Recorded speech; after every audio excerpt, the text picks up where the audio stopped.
I'm just thinking about agency and kind of about free will, but I want to move away from the term free will because it's part of a different kind of set of discourses, I think. Agency is better, the sense of being an active principle in the world, the sense of making decisions, the sense of initiating actions, those kind of things that we all have, I think. We all have that. Whether it's a delusion or not, I don't know. That's kind of what I'm thinking about, really. But when I'm thinking about agency, how I'm kind of registering it for myself is a feeling of agency. The feeling of agency. We all feel that we do that. I guess the jury is still out, at least, on whether whether we're feeling anything that has any kind of authentic existence objectively. But there is definitely a feeling of being an agent. And for me, that puts it alongside a number of other feelings that I've spoken about in other videos, particularly the feeling of knowing and the feeling of being certain. That's really well documented, the feeling of knowing something. The fact that having knowledge isn't a kind of cold-blooded, abstract, clinical response. There's a felt component to it. So we feel we know something. And being certain, again, is one of those. It isn't just that you acquire data, there's a very strong sense of knowing it, which is recognizable in its absence.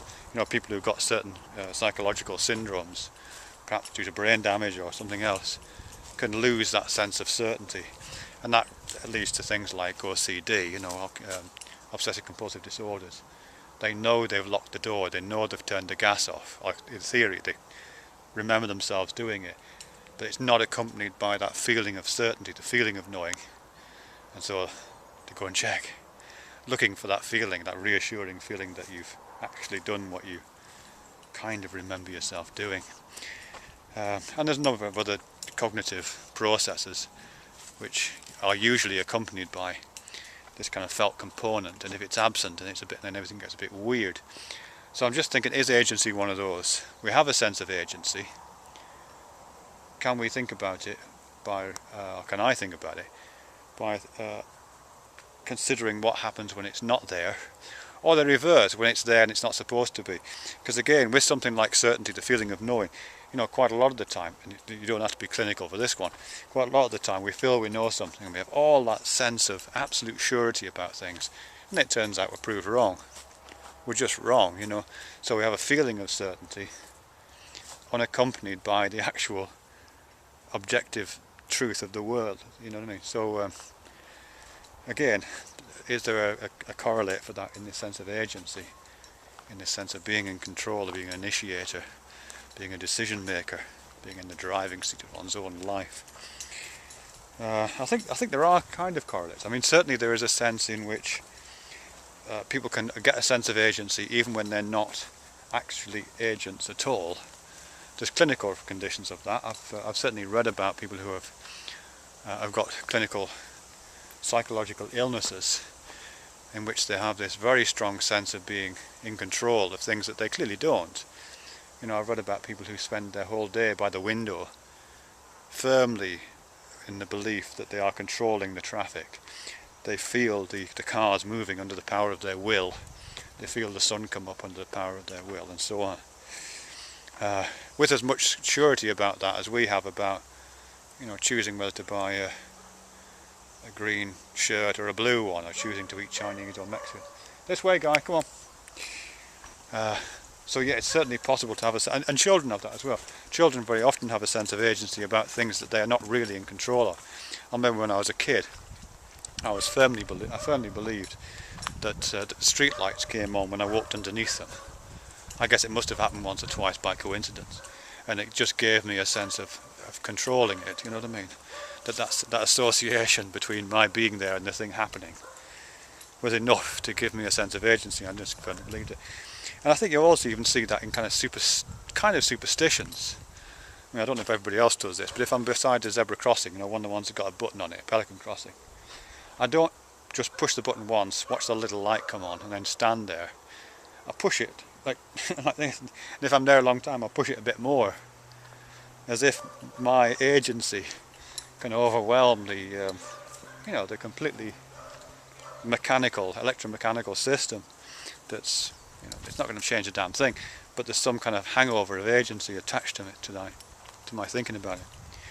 So I think it's certainly possible to have a sense of agency when and inappropriately. So is it possible to not have a sense of agency when other people would think it was appropriate? I can't say when it's real, because I'm not sure agency is real, but certainly there are times when we all kind of commonly agree that people should be responsible for their actions. Is there times when people don't seem to have that? They don't seem to agree with the majority verdict that they are actually in control of their own actions. And again, I think there are.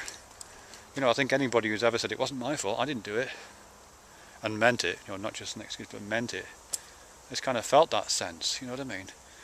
That impersonal forces have conspired against her, or one's upbringing, or one's environment, or the Twinkie you ate just before you shot someone, or whatever it may be, is actually doing the activity. It's the Officer Kropke song from West Side Story. It's that kind of a sense. We all, I think, get a sense of that sometimes. And sure, we might categorise that as a kind of an excuse or a way to avoid responsibility. But I think a lot of the time we actually feel that. I really think we actually feel that we're not responsible for the things that other people are saying we're responsible for.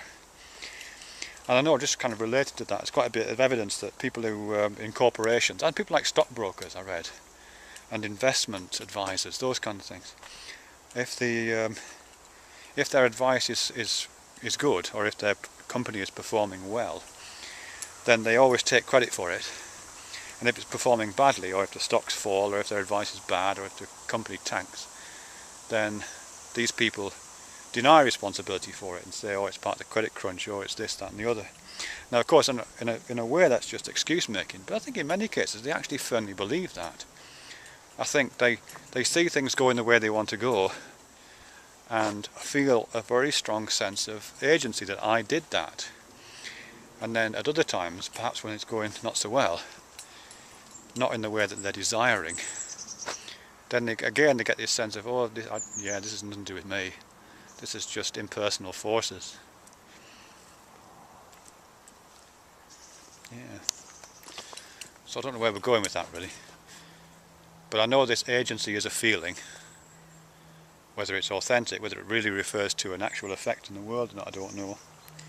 But it's a feeling which exists in your mind, in your body, and it can come and go, and it can be appropriate in the sense that it can accompany activity which other people would say, yeah, you should feel a sense of agency at this point. And it can also appear at inappropriate moments. And similarly, it can disappear. And people say, yeah, you really should be taking responsibility now. You are an active agent here, and you can not feel that at all. Yeah.